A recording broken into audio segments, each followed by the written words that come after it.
I think especially in the first, couple of games, I think for some reason we couldn't find the flow, and there were a lot of broken plays and a lot of, and I think our ice time was also like the factor too. We didn't really get all the penalties and everything. We couldn't really get it going, but there's no excuse. I think we have some good chances, but we couldn't really take advantage of those. So.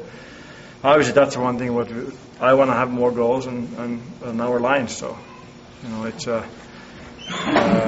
that's no secret. We need more than one line to score. And obviously we got one goal last night, but still, in the consistency is the key for our line too. We have to find to do the job also, and hopefully tomorrow is the day. They were always looking for members of our group that have. Historically been able to score and play in your top groupings of forwards and power play and whatnot. So are you concerned?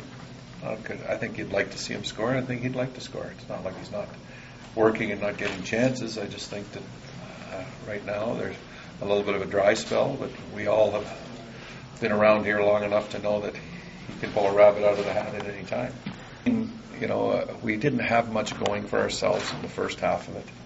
So, you try to mix things up, you try to change things, and I thought that we were back on our heels. That, in the first period specifically, we did some things like chasing the puck behind and not defending the critical area, as poorly as we've done in any playoff game this year, for sure. So we had to make some adjustments, and we had to, to review, and that's what we did today. A little bit talked about it, and we'll take our day today, just kind of whoa, and can decompress and get ourselves ready for tomorrow.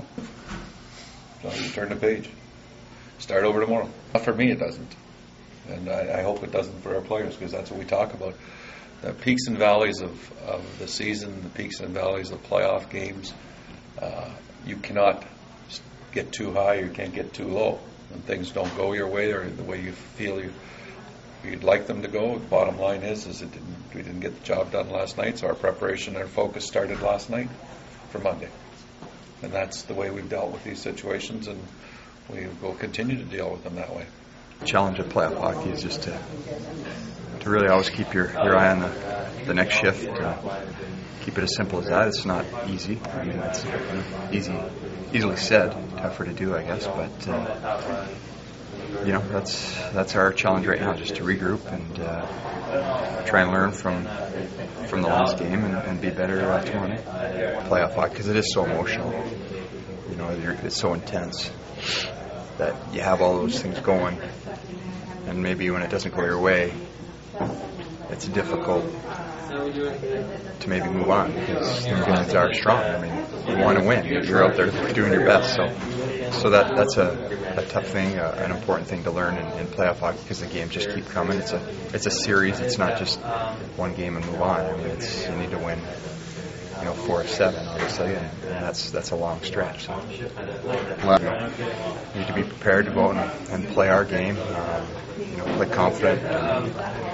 Just do the things that we've done to have success. Not do too much, too little. And if a bunch of guys are doing that, it'll sort of spread around. Everybody.